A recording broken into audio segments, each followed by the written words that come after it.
এ সময় নূরকে ধাওয়া দিয়ে মিছিল ছত্রভঙ্গ করে দেন ছাত্রলীগের নেতাকর্মীরা। ঘটনার পর টিএসসি এলাকায় ছাত্রলীগ নেতাকর্মীদের অবস্থান নিতে দেখা যায় ও তারা মোটরসাইকেলে শোডাউন দেয়। তবে হামলার ঘটনায় ছাত্রলীগের সংশ্লিষ্টতা অস্বীকার করেছেন ঢাবি ছাত্রলীগের সাধারণ সম্পাদক তানভীর হাসান সৈকত। তিনি বলেন, গতকাল রাতে ছাত্রদলের ক্যাম্পাসে অরাজকতা সৃষ্টির পরিকল্পনা দুটি স্ক্রিনশট ভাইরাল হয়। এতে বহিরাগত সন্ত্রাসীদের ক্যাম্পাস অস্থিতিশীল ও শিক্ষার স্বাভাবিক পরিবেশ নষ্টের চক্রান্তের শঙ্কায় বিশ্ববিদ্যালয় প্রশাসন ও আইন শৃঙ্খলা বাহিনীর কাছে নিরাপত্তার দাবিতে সাধারণ শিক্ষার্থীরা মানববন্ধন করছিল। এ সময় নুরুল হক নুরু কিছু বহিরাগত সন্ত্রাসী নিয়ে তাদের মানববন্ধনের পথ রুদ্ধ করতে চায়।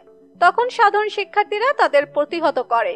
এ ঘটনায় ছাত্রলীগের নেতাকর্মীদের কোনো সংশ্লিষ্টতা নেই। সম্মানিত দর্শক, ভিপি নুরুল হক নূরকে নিয়ে আপনাদের কি মতামত কমেন্ট করুন। ভিডিওটি আপনি যদি পছন্দ করে থাকেন অবশ্যই লাইক করবেন, শেয়ার করবেন আপনার বন্ধুদের সাথে। ধন্যবাদ সবাইকে।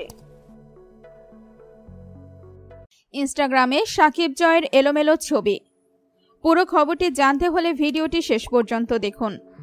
শাকিব খান পুত্র জয় ও অপু বিশ্বাস এখন অবস্থান করছেন যুক্তরাষ্ট্রে। এর মধ্যে তাদের একসঙ্গে চলাফেরার ছবি ও ভিডিও প্রকাশ পেয়েছে ভক্তদের সুবাদে। সেসব নিয়ে চলছে নানান আলোচনা সমালোচনা। তবে মঙ্গলবার 25 জুলাই দুপুরে সবকিছু যেন বানের জলে ভেসে গেল ইনস্টাগ্রামের সুবাদে। শাকিব খান পোস্ট করলেন একটি ছবি, যাতে পাওয়া গেল এলোমেলো আবহে পিতা ও পুত্রকে। শাকিব খান এলোমেলো চুল নিয়ে বসে আছেন পথে বা ফুটপাতে। পাশে ওয়েটিং বেঞ্চে লম্বা হয়ে শুয়েছে ছোট্ট জয়। দুজনেই এমনভাবে ছিলেন যেন ঘুমোচ্ছেন। এই ছবিটি ইনস্টাগ্রাম হয়ে শাকিব খান শেয়ার করেছেন তার ভেরিফাইড ফেসবুক পেজেও। আর ছবির ক্যাপশনে শাকিব খান লিখেছেন, মাই পাপাস ফার্স্ট ইউএস ট্রিপ। তাতে 1 ঘন্টায় কমেন্ট পড়েছে প্রায় 7000। তবে তৈরি হয়েছে রহস্য। অনেকেই অনুমান করছেন এই এলোমেলো ছবিটি তুলেছেন অপু বিশ্বাস নিজেই, আর ছবির কোরিওগ্রাফিটাও তারই করা।